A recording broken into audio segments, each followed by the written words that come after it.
Does the latest coaching hire up in Boulder give us a peek at what the future might be for the Colorado Broncos? Will Gabe Landeskog return for the NHL postseason this year?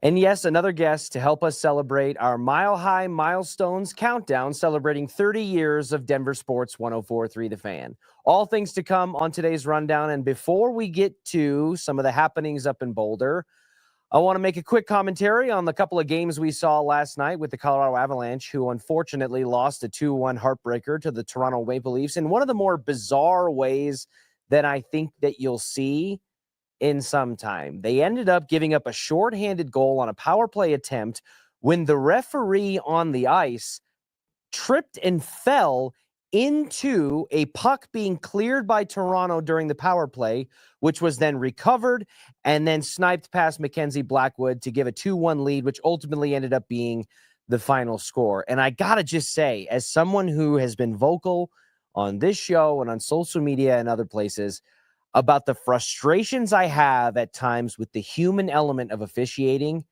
this feels like one. I understand, and I'll give them credit for this. In terms of the linesmen and the officials in the NHL, significantly more athletic than referees and officials in the NFL, in the NBA, and in Major League Baseball by a long shot because of what they have to do on skates and navigating ice as opposed to hardwood or turf or grass or what have you. So for Kelly Sutherland, the official who is kind of the face of this oopsie, I get it, but man, I just don't see why this has to be something that's allowed to happen in professional sports. Does it happen all the time? No. Should it happen ever? Probably not. Why is that not a play that can be blown dead? If it was not impeded by Kelly Sutherland, that puck is clearly iced and the play is blown dead and reset just like it would 99.9% of the other times. So in the event that the official, who I don't know if he thought the puck was going to clear high and he was trying to stop, drop, and roll underneath it, or he just simply caught an edge on the ice and fell, which as someone who's taught themselves how to snowboard when they were in high school and college, I'm very familiar with the sudden feeling of the floor dropping out from underneath you.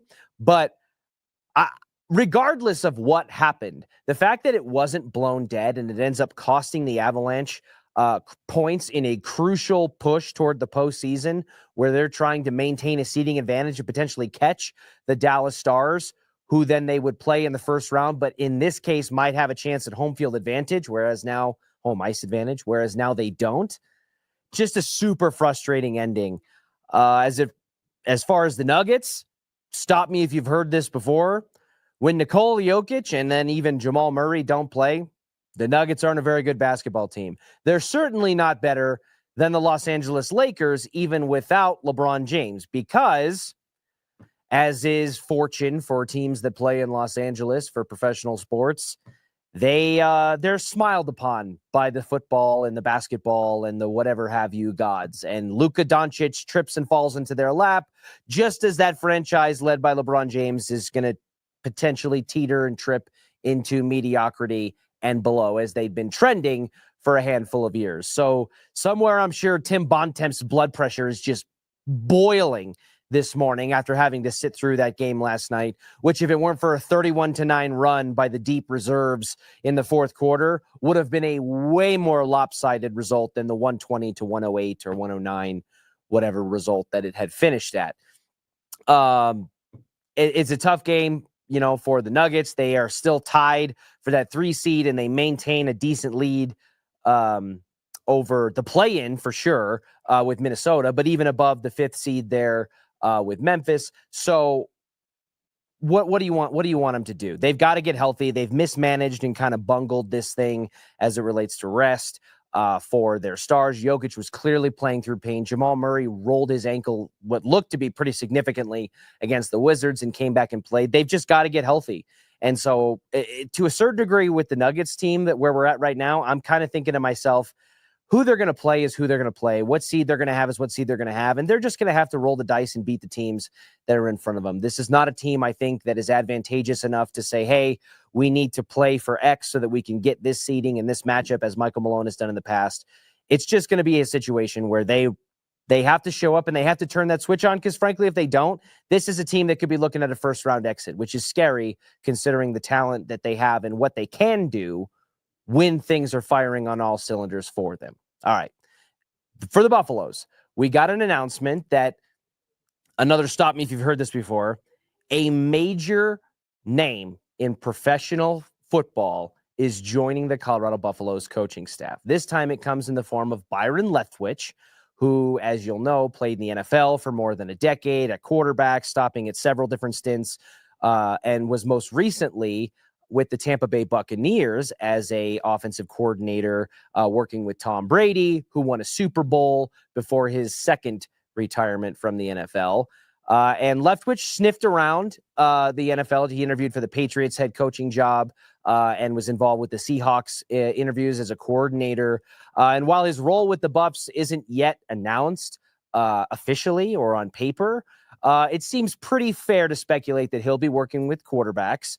So he will be somebody that helps the post-Shedeur Sanders QB room try to mold itself as Coach Prime attempts to make his first coaching venture without his son at the collegiate level. But does a hire like Byron Leftwich potentially signal what could be the future for the Buffs up in Boulder? Because as we know, Coach Prime's under contract for a few more years, and there's been a lot of buzz and talk about ripping up the deal that he signed a couple of years ago because of the attention and the draw and the success that they've had with such a quick turnaround from being a one-win team 3 seasons ago to where they were now, knocking on the door of a potential Big 12 championship and hopeful college football playoff appearance.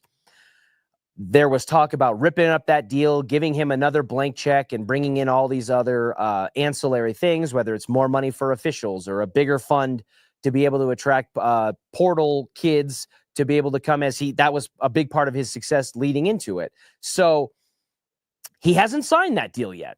Doesn't mean that he won't. Doesn't mean that just because he hasn't signed it doesn't mean he doesn't intend to. Doesn't mean he has his eyes on anywhere other than Boulder, as he's pretty boldly stated that he has no intention of leaving and he's got 10 toes down here with the Buffs.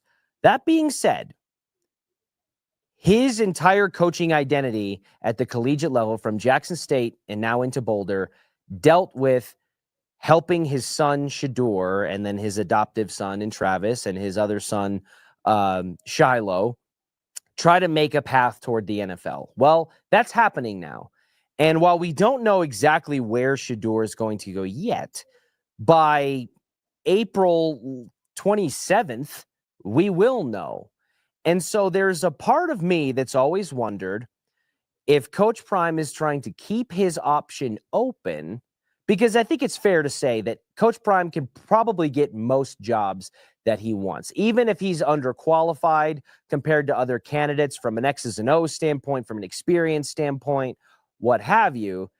The gravitational pull that Coach Prime has and the spectacle that he brings with him is valuable from a dollars and cents standpoint, from an eyeball standpoint, and from a general environment standpoint in terms of the culture that he can bring.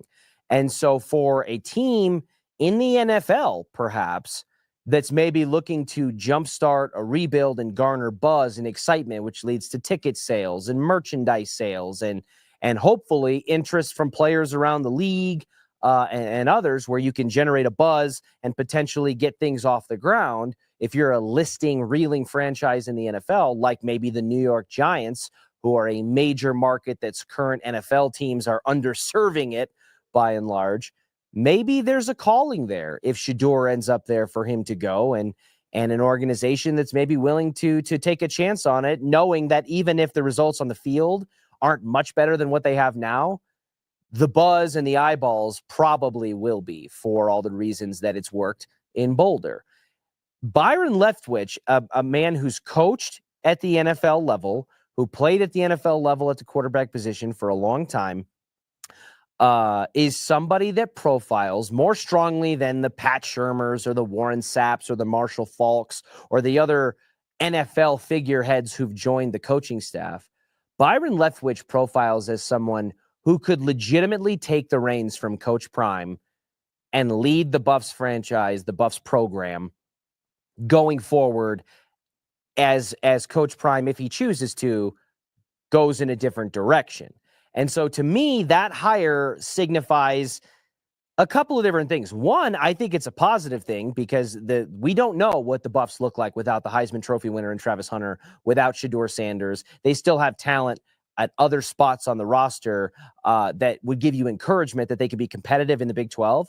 But a steadying presence like Byron Leftwich to mold a QB room paired with a transfer kid and a young heir apparent in Julian Lewis, I like the idea of Byron Leftwich kind of helping steer that ship alongside Pat Shurmur. But I will be honest, that to me, whether it's initiated by Coach Prime saying, hey, this is my, if I decide to leave, you can't say that I hung you high and dry kind of thing, or if it's just how it ends up happening regardless of whether or not that was Prime's intention.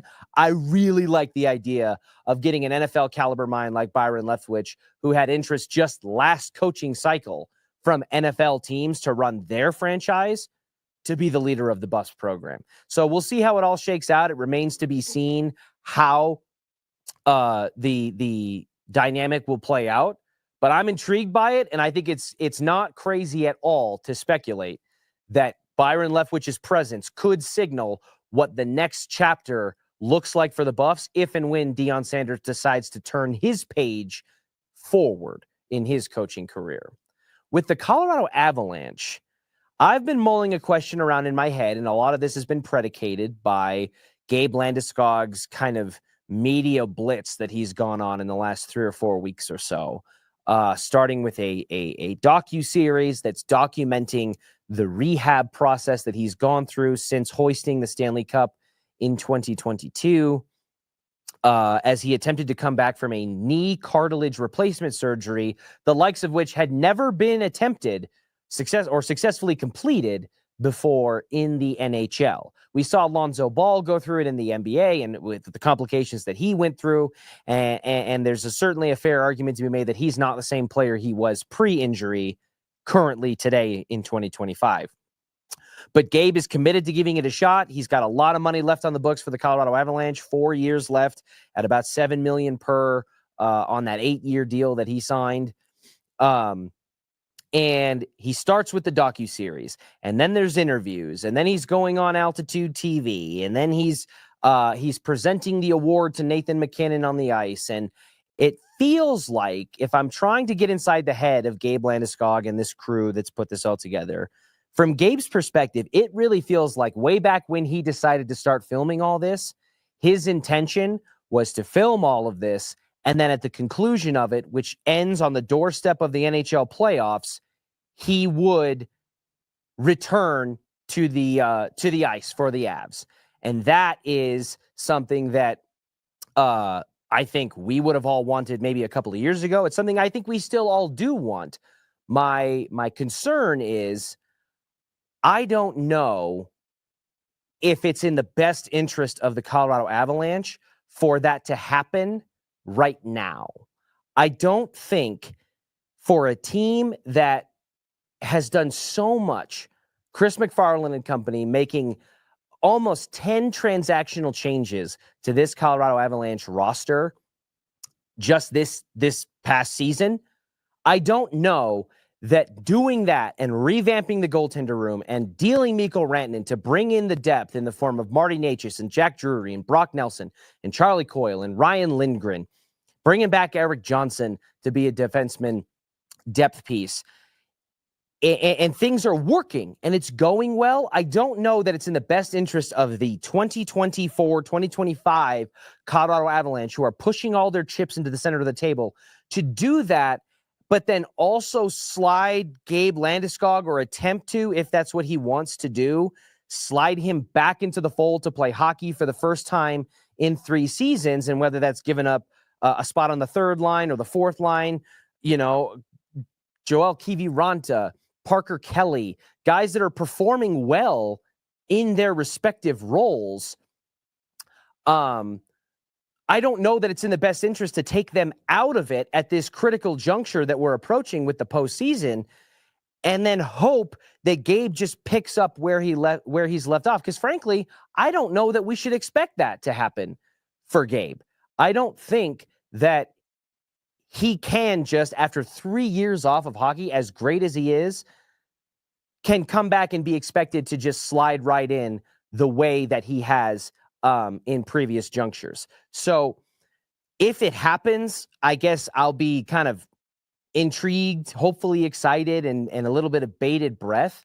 But I don't think that there's more to gain than there is to lose by doing this move. If Gabe chooses to go that route, my preference would be, regardless of whether or not he's ready, just save it for next season. Just let him go through the offseason and either bring him back in the regular season and take the cap hit and make the moves that you need to reintegrate him from the start, or shelf him on LTIR and bring him back next postseason when he's had a full season of ramp up to be able to skate and feel confident and be healthy for the Colorado Avalanche. All right. It is time for our Mile High Milestones countdown, presented by your local Ford dealers. We are hoping to be joined by Mike Kliss. Still waiting on. We may have to resend him the link with these broadcasts in order to get him on. So while we are efforting Mike Kliss, I will introduce number 17 on our Mile High Milestones countdown, which, if you'll remember, we've gone through all the way starting with Ubaldo Jimenez's magical 2010 season, onto the Avalanche 2001 Stanley Cup, to Val Nichushkin's back-to-back postseason absences. And it's been a really fun exercise going through all of these names. We talked yesterday to David Bruton about the 2013 Denver Broncos season and the magical offensive firepower that they had. And that milestone yesterday actually ties directly into today's milestone, which is John Elway, the savior of the franchise of the quarterback position, who played more than 15 years in the NFL, coming back to the organization to be general manager of the Denver Broncos. And what I find fascinating about looking back at this juncture is the timing of when it all happened was almost kismet, in the sense that the Denver Broncos, who were just now coming off of maybe a season or so removed from another milestone entry on our list, which was the Hurricane Josh McDaniels experience, the Broncos were absolutely downtrodden. Josh McDaniels had come in, had made waves with the hopeful star quarterback in waiting in Jay Cutler and Brandon Marshall, had kind of mired the franchise with conspiracy, with the Spygate 2.0 situation over in London. And Pat Bowlen makes the decision to cut bait quickly and jettison him from the organization. The Broncos end up with a 4-12 record, which at the time was the most amount of losses in franchise history.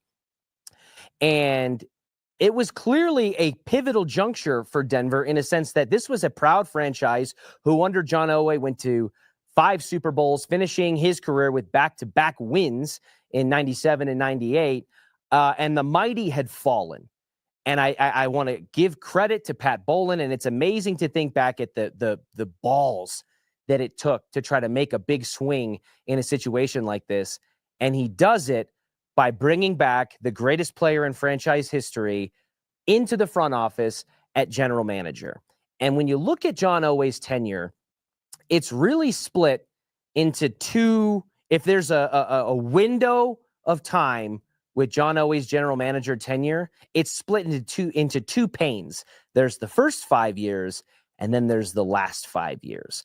And I think that both of them, when looked at singularly, are fascinating. When you put them together, they form this yin and yang that makes him one of the more complex and interesting stories as a front office executive in Colorado sports. The first 5 years, he wastes no time. And in his first season, in the 2011 season, they immediately ride the wave of Tebow mania. And I always chuckle looking back at that, because I remember living and watching that time And there were so many comparisons made from Tim Tebow to John Elway in his early seasons, his rookie season in the NFL. And I always found that to be fascinating because John Elway, if you ask Mel Kiper Jr. and you look at draft analysis from back then, John Elway was the perfect quarterback prospect coming out of college at Stanford. He was your favorite quarterback's dream quarterback in that sense. Tim Tebow was a winner in college. He was kind of a gamer who was unconventional. He became famous with the jump pass and just that will to win and the drive that he had at Florida, winning national championships and Heisman trophies, and kind of, in my opinion, one of the most dominant collegiate quarterbacks of all time. And I don't think that that's super disputable. But it wasn't as if Tim Tebow coming out of college was regarded the way John Elway was. So when those comparisons started to happen, especially because statistically speaking, Tim Tebow's numbers weren't that great for 3.5 quarters of a game or 3/4 of a game. And I think that was part of the defense of Tim Tebow was like, well, hey, you can't say Tim Tebow sucks. Look at John Elway had similar numbers. And anyway, so they go through that season, the magic of Tebow mania. And it doesn't end up with a Super Bowl or whatever, but they have a magical, one of the most magical playoff wins in Denver Broncos history with that 80-yard touchdown to the late great Demaryius Thomas to beat the Pittsburgh Steelers on the first play of overtime. And you think, wow, that's a hell of a start to a GM tenure. Then in 2012, John Elway, who deserves an immense amount,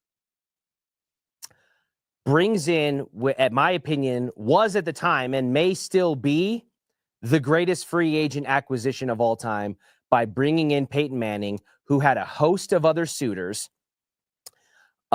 bringing him to Denver after being jettisoned from the Indianapolis Colts in the aftermath of his neck surgeries and a lot of cloudy uncertainty around where his future might go. He brings in Peyton Manning and ushers in the greatest 4 years in Denver, arguably the greatest 4 years in Denver Broncos history from 2012 to 2016.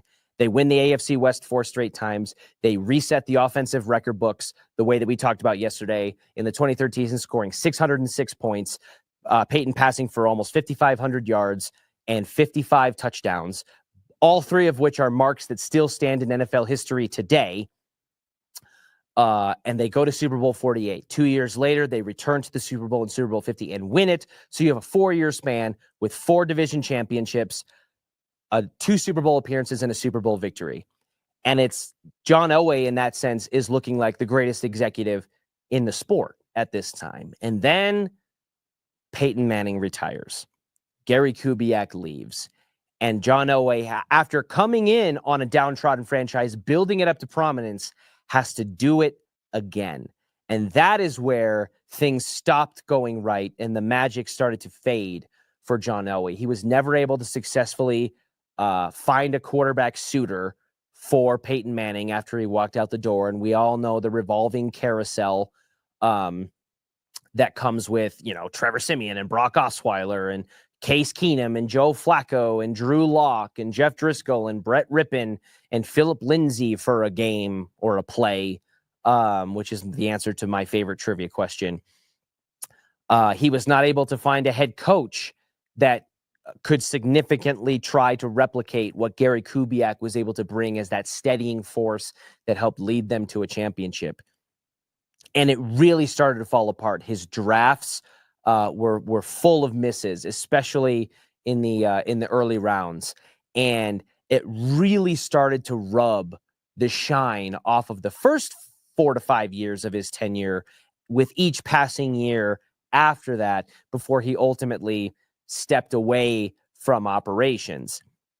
And I think as time goes on, because in the freshness of the moment, I'm sure, like many of you, were very okay and even pushing potentially for the idea that somebody has to take the reins from John Elway. And it was the time had passed and the organization if it was at all interested in maintaining the proud winning tradition that was really established by John the player and Pat Bowlen the owner. If there was any interest in continuing that legacy, John had to step back.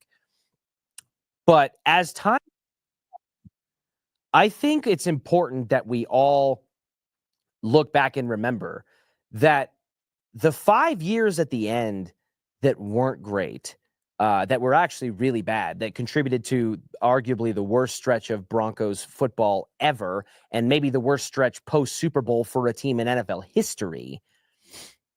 As bad as they were, I still think everyone, including the person sitting in this chair, would accept that if given the choice up front of you are going to have a 5-year stretch of football that is pure magic. You're going to win 4 division titles. You're going to go to 2 Super Bowls. You're going to win one, but it's going to cost you the same amount of time on the back end of pain.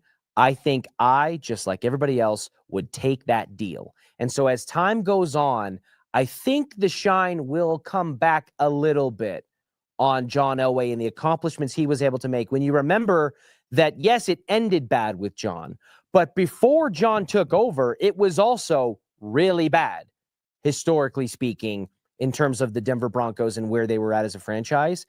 And that middle part, going to 2 Super Bowls and winning 1, was so significant and so strong that it's really hard for me years and years later now.